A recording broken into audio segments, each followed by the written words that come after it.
yeah, back to where we left off. Hugo Sensei's got his meal now. I've got my meal now, that's true. And now we can dig in. So, sick. So Ricky, tell me a little bit about where you grew up. And so where did you grow up and how was it for you? Let's see, so I was actually born in San Francisco in the state of California. And we only spent a little bit of time there because my dad grew up there and wasn't really confident in raising me in that environment. Okay. Was it a bad environment? Yeah, it seemed like it. So it's not that he was not confident in his ability, but just wanted to be safer, I guess. Okay. You know, so we moved to central Pennsylvania shortly after my sister was born in South Carolina. And then I spent most of my childhood over there in central Pennsylvania. I think I prefer my current, hometown, where I would say it's Colorado, around the area of Denver. Much more to do. The culture's a little bit different, so I think. In what way? I think the outdoorsiness is shared between the two places. Okay. But the variety of activities is a little bit different, and I just think I prefer the selection that Colorado has to offer. And growing up where you did, what were your main hobbies and interests? Like what sports or musical instruments did you take up as I a would kid? say, let's see, my biggest thing was definitely music. It was music, yeah. All day. I mean, I played American football when I was in middle school and a little bit in high school. Right. I ran track and field in high school and middle school as well. Let's see, I wanted to get into football, but never did. And I was told my feet might be a little too big to be a proper shooter. Really? But basketball as well, I love it. I love watching it. I love playing it. I think it's really fun. And, playing that with my friends or competitively has always been like a nice thing for me. So music was your thing, but you were also very sporty as well, yeah? Yes, I think I got into sports originally because my dad suggested, something for me. Yeah. Right? Yeah. And of course, I was a kid, right? Something to get me out of the house, something to get me off of computer screens and video games and things like that. Yeah, that makes sense. He definitely encouraged me in a way that's, I found interest in it. Again, while teaching me how to box, like throughout my entire life, just I think based off of his background, right? So even no matter where we were, he still wanted me to be safe, right? All right. But so wait, just to delve into that, what is your family ethnicity? So my mother is from the Philippines. I'm half Filipino, and my father is Nicaraguense, so from Nicaragua. Gotcha. So I'm that fancy little blend right there. That is quite an exotic blend, to be fair. And did you speak Spanish in the house growing up? We never spoke Spanish in the house growing up, but occasionally my dad would throw phrases at us, And my mom was always kind of an avid learner too, so she was curious and always liked to try and test us with a couple things here and there. So she could speak some Spanish too? I think she could probably speak as much as I can. I see. My dad is fluent. And my mother does not speak Tagalog, but my grandmother does. Okay, gotcha. And have you ever been to the Philippines? Never. Actually, I think this is the closest I've ever been to the Philippines. Really? On the bucket list for sure though, right? Yeah. It's definitely on the bucket list, especially while I'm over here. Plenty of new places for me to travel. Being in Japan is my first time over here in East Asia. Yeah. Philippines has produced one of the best boxers of all time, right? Pac-Man? Yeah, Pac-Man. Yeah, I mean, he's my favorite boxer of all time. Yeah? Yep, he's number one for me. See, that's amazing. I feel like the Philippines is churning out a lot of talented people. Bruno Mars. Is he Filipino? I want to say he's Filipino. I did not know that. Do you know that for a fact? I want to verify that, but I am fairly sure he is Filipino. Bruno Mars. Hey, let's claim him. Let's claim him. Let's claim him as an Asian. We need all the help we can get. Boom. So. Bruno Mars, proud to be a Filipino. Well, there you have it. There you have it. He's one of us. Yeah. Oh, it looks like Filipino and Spanish ancestry. Pretty similar to me. Just like you, Ricky. So you touched on music. Which musical instrument did you play?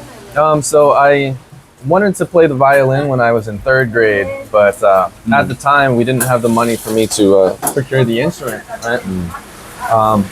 But I know that a little bit before that, what we got there. Comatose, spicy sauce. Carry on, carry on. I know a little bit before that my dad had bought a guitar because he wanted to start learning. And He wanted to learn for himself. he wanted to learn for himself at the time. But you know, as he got busier with work, he just kind of didn't have the time, and it sat there. And I saw it, and I was like, hey, that thing is really cool. And so I picked it up, and I just have been playing those ever since. So self-taught. Yes, self-taught. There's a lot of things that I definitely missed that you would probably get in a formal education. But you know, I think it's still fun to be able to say that I did it myself. Yeah, it is. You know, yeah. No, being self-taught brings its own satisfaction, just like having a teacher does, you know? Yeah. So, Of course. gotcha. And, okay, so we know about where you grew up, what sports you played, and a bit about your family background. And so what did you aspire to be around high school? Did you start thinking about what you wanted to do for a career, what you wanted to be in the future? It's rough. I feel like my goals in high school were always kind of ambiguous. I know that once I got closer to graduating, I was considering a couple different degrees, right? Mechanical engineering. Gotcha. I got accepted into Penn State for forensic biochemistry.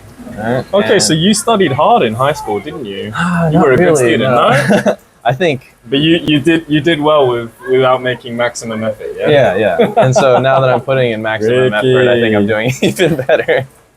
Ricky. Sports, music, looks, academics, you just got it all, haven't you? Looks was looks caught me off guard, but thank you. I will accept that. Yeah, I think after I joined the military, instead of going to college. Gotcha. Initially. So Gotcha. I ended up spending 6 years in the military from the time I was 18 until, let's see, 2022, November. So I have to ask you, what brought on that decision? Because you were set for a good university, stable career. All of a sudden, you're in the military. Like, what brought you to that decision? So a couple different things, right? My grandfather had always been rooting for me to go to Penn State. Yep. And he actually passed during my senior year, shortly after I'd gotten accepted. And around that same time, I found out, we can't afford to send me, right? Because I didn't study hard enough to get too many scholarships, right? You know, we had a little bit too much money for proper financial aid, but not enough to cover the full thing, right? So I was in a weird limbo for that. So I buried my acceptance letter with my grandfather and joined the Air Force like he did, right? So your grandfather's passing really hit you hard then, yeah? Yeah, I think at the time it was pretty tough, but it was also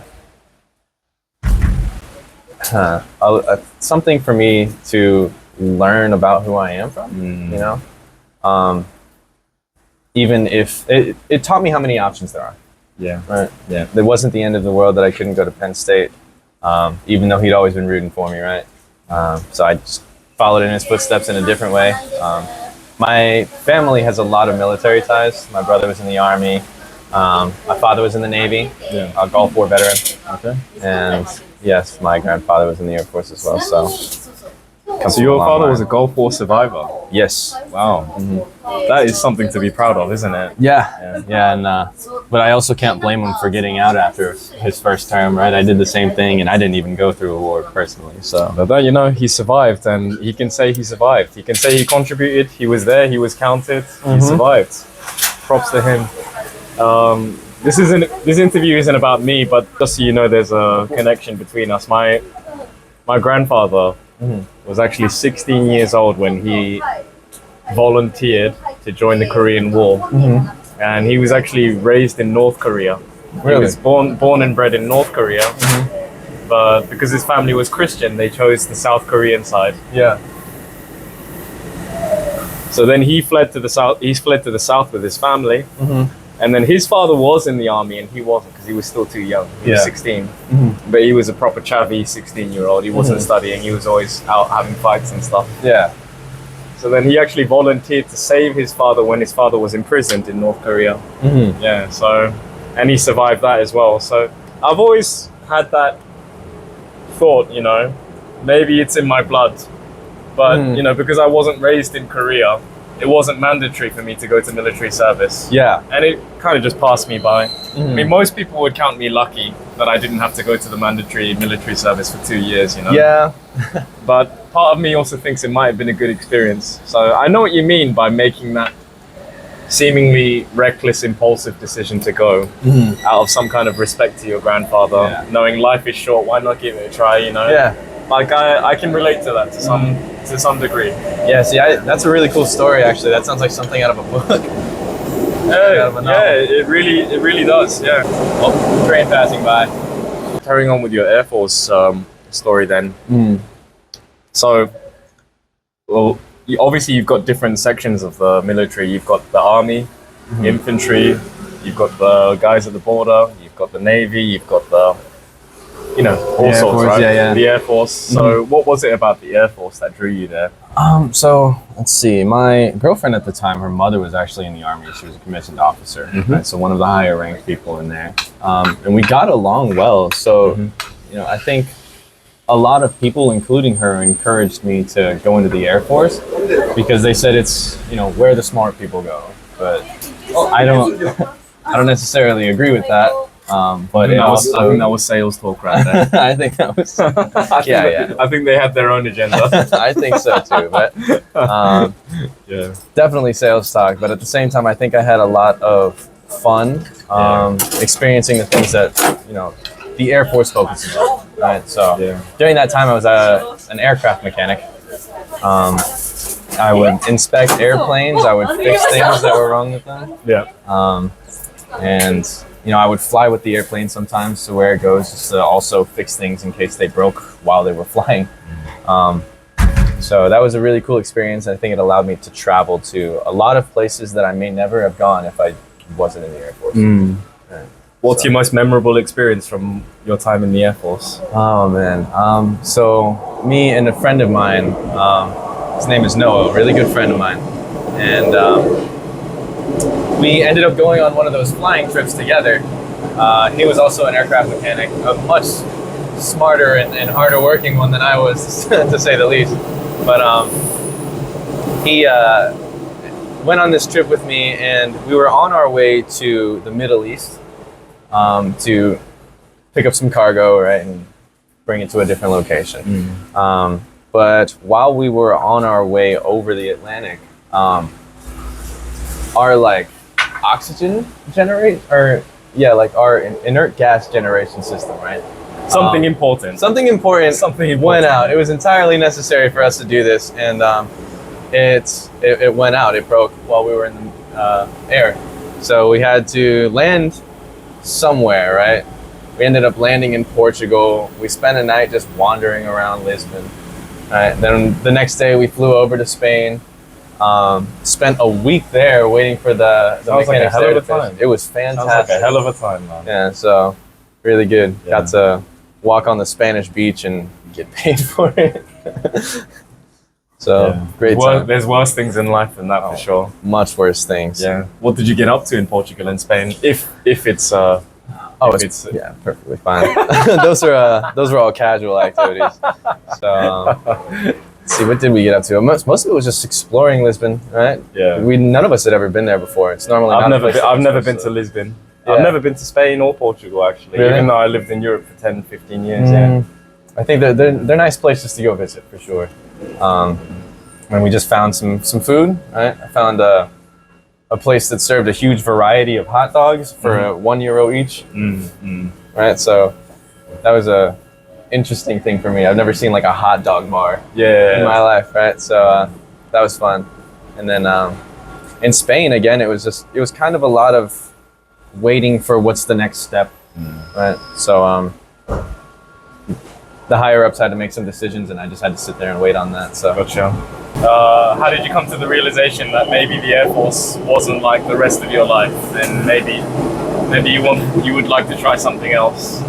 Yeah, see, that's a good question, and I feel like I get that one pretty often. But for me personally, the military is a culture that you have to really love in order to be able to do it for a long time. Sure. Right? Yeah. And I think a lot of parts about that culture just didn't necessarily align with who I was or who I thought I wanted to be. Gotcha. And so I think I left as a means of giving myself other opportunities, and Yes. here I am. No, that makes complete sense. In this day and age, the word religion carries much more of a negative connotation than a positive connotation. Like you think of echo chambers, you think of harassment, you think of a totalitarian culture.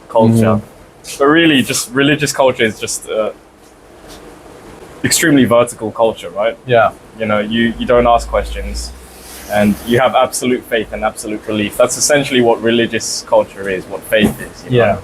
And I think the whole chain of command culture bears a very striking resemblance to religious absolute faith and absolute obedience to your God and to your father, to your father, as they call reverends in the church, right? So I think it would be considered very critical and very demeaning to say that military culture is very religious, but I think for better or worse it probably is. And what that means is it's not for everyone, right?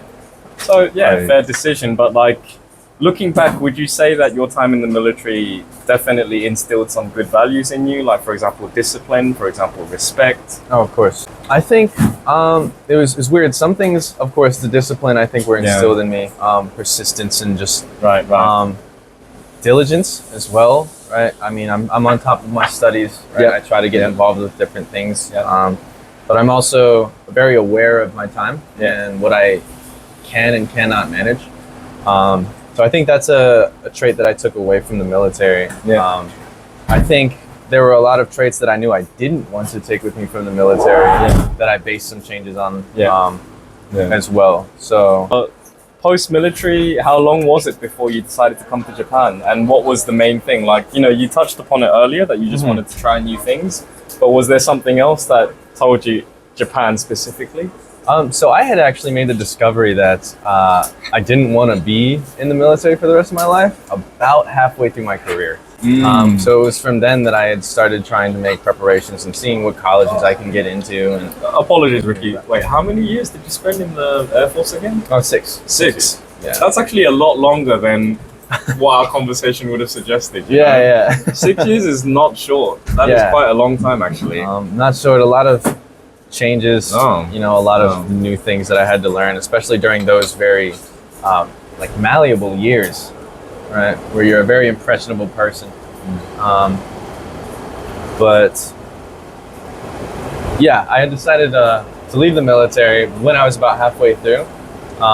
So for the remaining 3 years, I decided, okay, I'm going to make these preparations and I'm going to find my way to do something cool, right? While I was looking through colleges, I found Temple University's Japan campus, and I was like, that's perfect for you. Yeah, that's absolutely perfect. I'm right over there in like the urban area of Japan. Makes sense. Very centralized, and from then on, I think that was probably about a year before I left the military that I found this place, applied. I was accepted during my deployment, and as soon as I got back from that, I was starting to learn Japanese already. Just to get ready to come.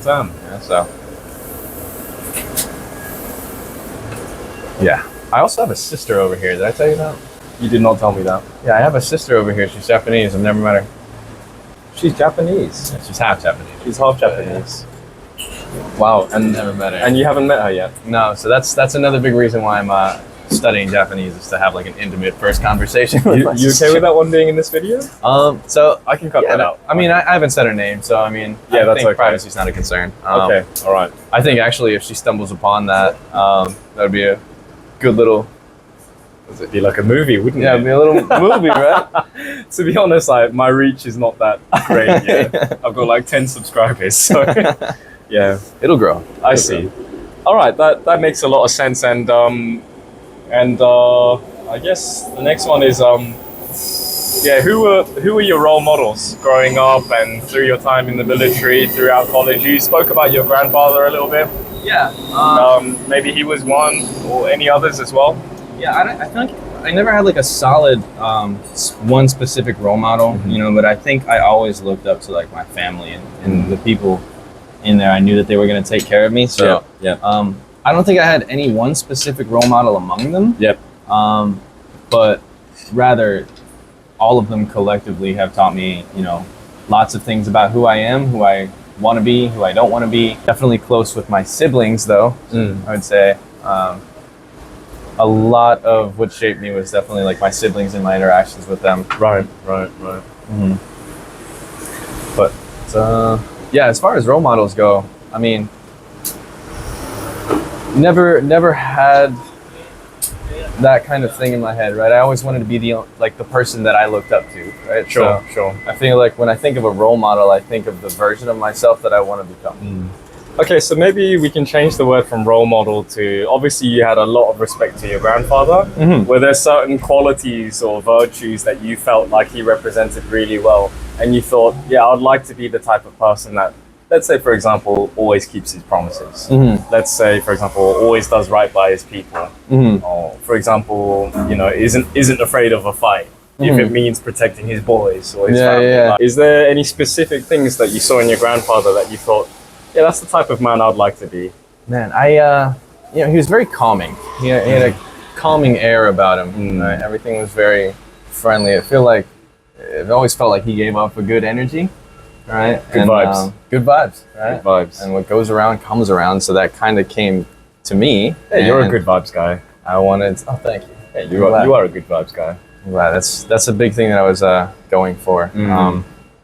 But you know, that's from my grandfather. And actually, it's weird that you bring up the fight thing because my father was always teaching me how to fight, teaching me how to defend myself.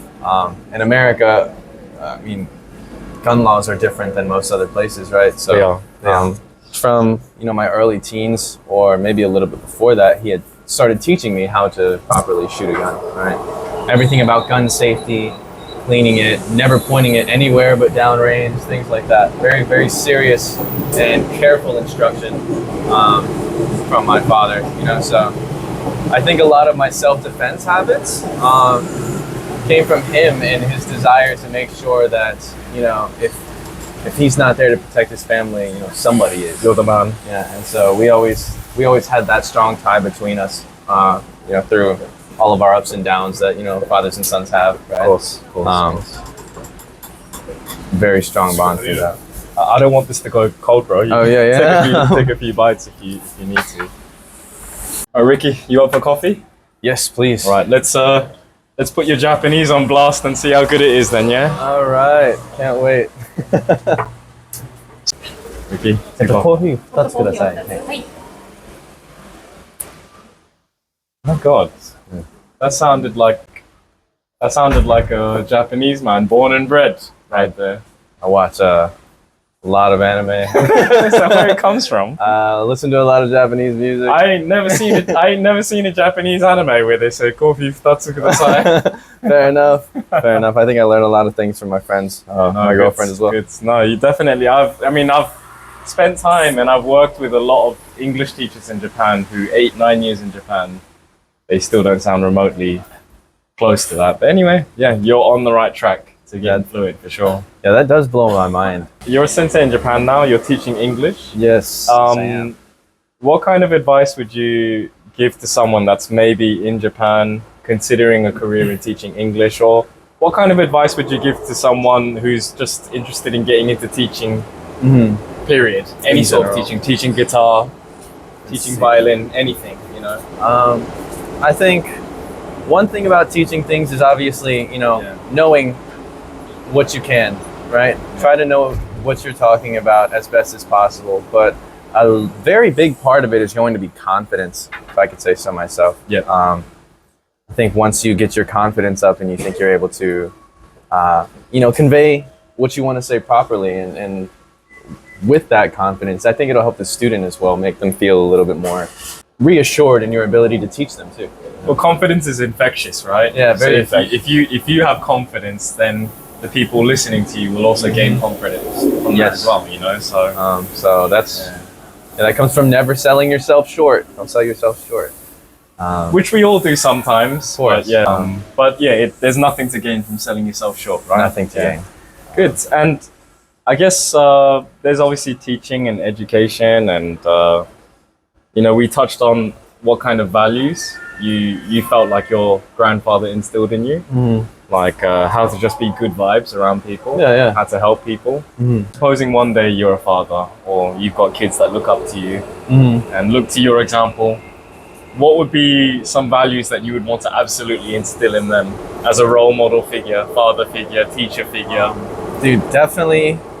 A big thing for me would be try new things. Always find new experiences. Do what you can to learn more about something. Yeah. Anything. Yeah. Right? If you don't like it, you don't have to keep doing it. Right?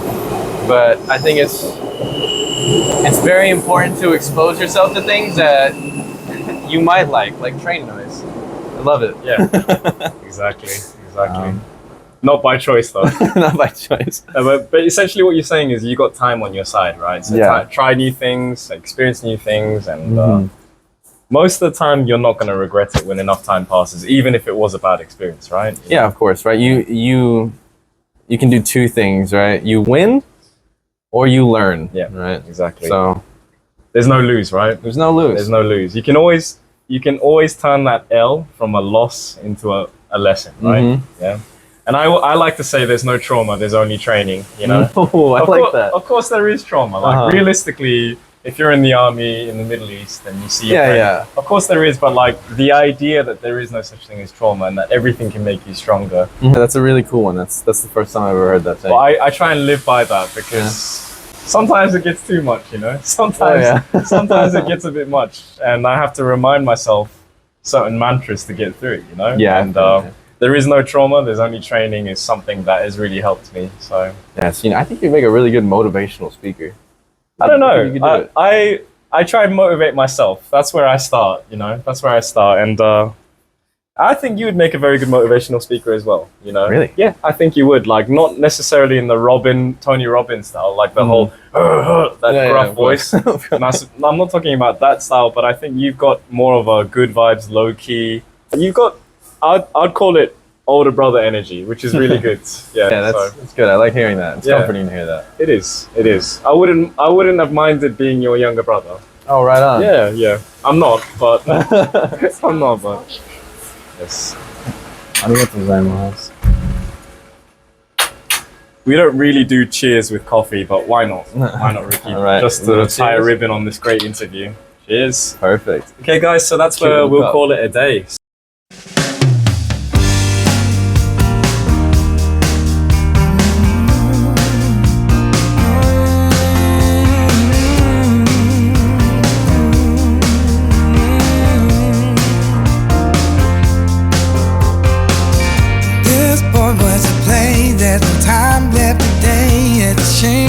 Ricky, how did you find your experience with this interview? It was fun. Try new things. Trying new things. I don't think I've ever been interviewed too many times. So, well, before you make it as a successful music producer, like obviously negotiator between countries, diplomat, he's actually studying to work in international business. Yes.